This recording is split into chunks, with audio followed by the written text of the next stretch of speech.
اليوم المنتخب الوطني بداية جيدة وأكثر من رائعة ضد وصيف البطل المونديال روسيا 2018 المنتخب الكرواتي. واليوم المفاجأة السارة هو الأداء الكبير واللحمة واللعب الجماعي ديال المنتخب الوطني.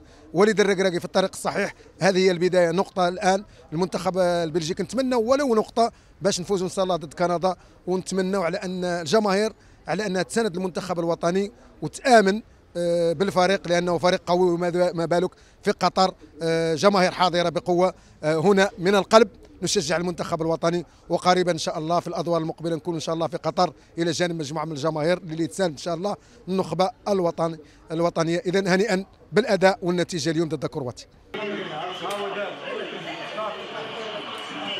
المقابله كانت جد ايجابيه ونتيجه جد ايجابيه لواحد الدرجه المنزل. وكان المقابله كانت تكتيكيه محض 100% نظرا لخبره الكرواتيا ونظرا خدمه اللاعبين، والنتيجه حقيقه كانت مرضيه. وان شاء الله المقابله الجايه غيكون مستوى احسن ان شاء الله الرحمن الرحيم. 3 اضافه الى 4 من 3-1 لكن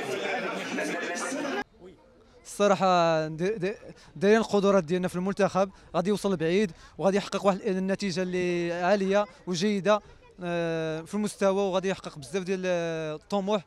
حنا المغرب جمهور كامل المغربي مع المنتخب المغربي ومن القلب للقلب. 5 رحلات مباشره لنقل الجماهير المغربيه في طرف احنا بطبيعه الحال وفرنا الظروف الملائمه لنقل مباراه المنتخب الوطني الاولى في المونديال، وحطينا جميع اللمسات اللي ساهمت في انه تعطي واحد الطابع ديال الافتتاح ديال المباراه الاولى. بطبيعه الحال حطينا جميع الدرابوات هنا عندنا في المحل في المقهى، وبالاساس الدرابو ديال العالم ديال المنتخب الوطني ان شاء الله، ونتمنوا لهم التوفيق ومرحبا بالجميع عندنا. مرحبا بكم.